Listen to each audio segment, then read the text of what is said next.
Hey guys, আজকের ভিডিওটির ভিতরে আমি আপনাদের 7টি এমন অ্যাকশন অ্যাডভেঞ্চার মুভি সম্পর্কে বলবো যেগুলো অনেক অসাধারণ, যেখানে অ্যাকশন আছে, যেখানে লাভ স্টোরি আছে, যেখানে কমেডি আছে, আর ফ্যান্টাসি ওয়ার্ল্ডের কথা কি বলবো।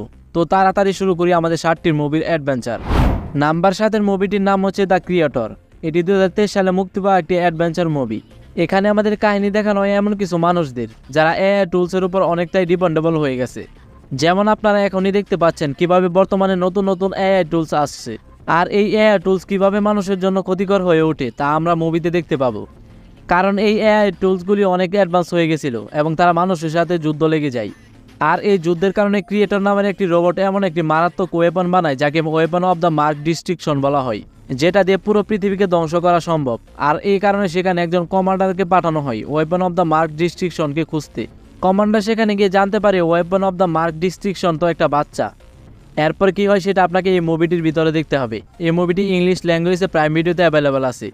অনেক ভালো একটা মুভি। যদি আপনি ইংলিশ ল্যাঙ্গুয়েজে মুভি দেখা পছন্দ করেন তো ডেফিনেটলি আপনার মুভিটি দেখা প্রয়োজন। নাম্বার 6-এর মুভিটি হচ্ছে বার্ড বক্স। সব কিছুই ঠিকঠাক চলছিল, সবাই সবার মতো কাজ করছিল, কিন্তু হঠাৎ করে একদিন এমন কিছু মিস্ট্রিয়াস ফোর্স এসে ওই লোকগুলোকে মারা শুরু করে দেয়। কেউ যদি তার চোখের দিকেও তাকায় সে হিপনোটাইজ হয়ে যায় এবং নিজে নিজেই সুইসাইড কমিটমেন্ট করে বসে। তখন বেঁচে থাকার জন্য শুধু একটাই রাস্তা থাকে, সেটা হলো নিজেকে ঘরের মধ্যে বন্দি রেখে সবকিছু এমনভাবে বন্ধ করে দেওয়া যেন সূর্যের আলো প্রবেশ করতে না পারে, আর চেষ্টা করা তার চোখের দিকে না তাকানোর। বেঁচে থাকার জন্য সবাই এটাই করে, কিন্তু এখানে একটা মা তার 2 বাচ্চাকে নিয়ে বেরিয়ে পড়ে এমন কোনো জায়গার সন্ধানে যেখানে গেলে তারা সুরক্ষিত থাকবে।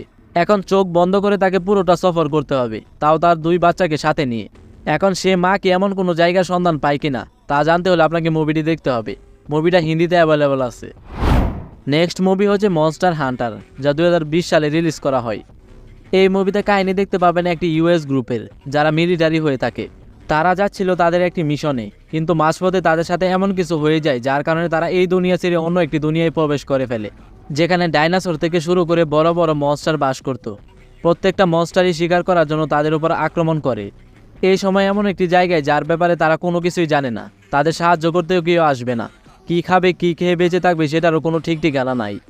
ওইখানে তারা কিভাবে সার্ভাইভ করে বেঁচে থাকে এটাই আপনারা মুভিতে দেখতে পারবেন। যাই বলেন, মুভিতে অ্যাডভেঞ্চারকে অন্য মাত্রায় দেখানো হয়েছে। আলাদা আলাদা মনস্টারের সাথে ফাইটগুলো আপনার অনেকটাই ভালো লাগবে। মুভি হিন্দি ল্যাঙ্গুয়েজে নেটফ্লিক্সে অ্যাভেলেবেল আছে। 4 নম্বরে আসে জঙ্গল ক্রুজ। এটাও one of the best favourite movie থেকেই আসে। এখানে দেখানো হয় জন লিলি নামের একজন রিসার্চারকে, যে তার ভাইয়ের সাথে অ্যামাজন জঙ্গলে একটি বিশেষ গাছের সন্ধান করার চেষ্টা করে।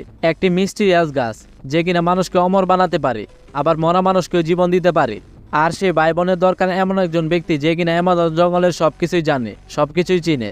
সে তাদের পুরো জঙ্গল ঘুরায়। মুভির ভিতরে অনেক ম্যাজিক্যাল এলিমেন্টস আছে যা আপনাদের আমি বলতে চাচ্ছি না, কারণ আমি যদি বলে দেই সেটা স্পয়লার হয়ে যাবে, আর এটার কারণে মুভিটা অনেকটাই ইন্টারেস্টিং হয়ে যায়। মুভিটি না দেখে থাকলে আমি 100% রিকমেন্ড করবো আপনাদের দেখার জন্য। পুরো ফ্যামিলির সাথে বসে আরামসে দেখতে পারেন। আমাদের নেক্সট মুভিটি হচ্ছে দ্য মাম্মি। এই যে দ্য মাম্মি, এই নামে এই পর্যন্ত অনেক মুভি রিলিজ হয়েছে, তো কনফিউজড হবেন না। আমি কথা বলতে যাচ্ছি 2017 সালে রিলিজ হওয়া দ্য মাম্মি মুভির ব্যাপারে।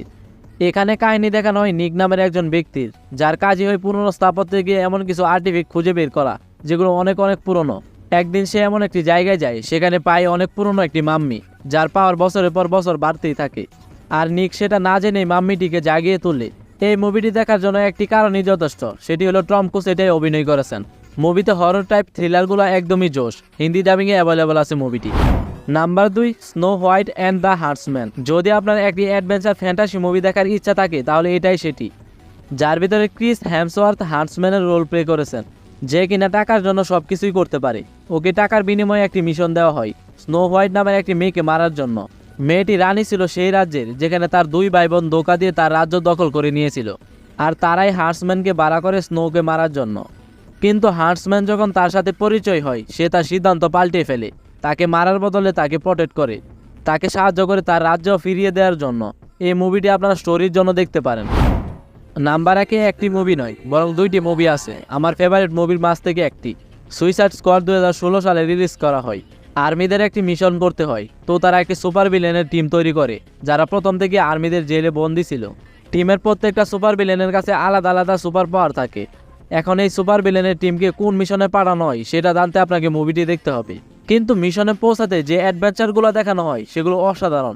আর প্রত্যেকটা ভিলেনের কাছে নিজের যে কোনো একটি কারণ থাকে সেই টিমে জয়েন করার জন্য। অ্যাকশন, সুপার পাওয়ার, বিপিএক্স তো এই মুভিতে দেখা যাবেই, তবে এটার কমেডিও আলাদা লেভেলের। আর দ্বিতীয় মুভিটি হচ্ছে দ্য সুইসাইড স্কোয়াড, 2021 সালের মুভি। এই মুভিতেও সেম কাহিনী হয়, একটি সুপার ভিলেনের টিম বানানো হয় এবং তাদের একটি মিশনে পাঠানো হয়। কিন্তু এই মুভিতে আগের সুপার ভিলেন ছাড়াও নতুন কিছু সুপার ভিলেনকেও দেখা যায়। আমার কাছে দুইটা মুভির থেকে 2021 সালের মুভিটি বেশি ভালো লেগেছে, আর এটার কারণ আপনি দুইটা মুভি দেখলেই বুঝবেন। দুইটা মুভি হিন্দি ডাবিংয়ে অ্যাভেলেবেল আছে। তো বন্ধুরা, এই ছিল আজকের ভিডিও ভালো লাগলে লাইক, আর এমন ভিডিও পেতে আমাদের চ্যানেলটিকে সাবস্ক্রাইব করে নেবেন। ভালো থাকবেন, ধন্যবাদ।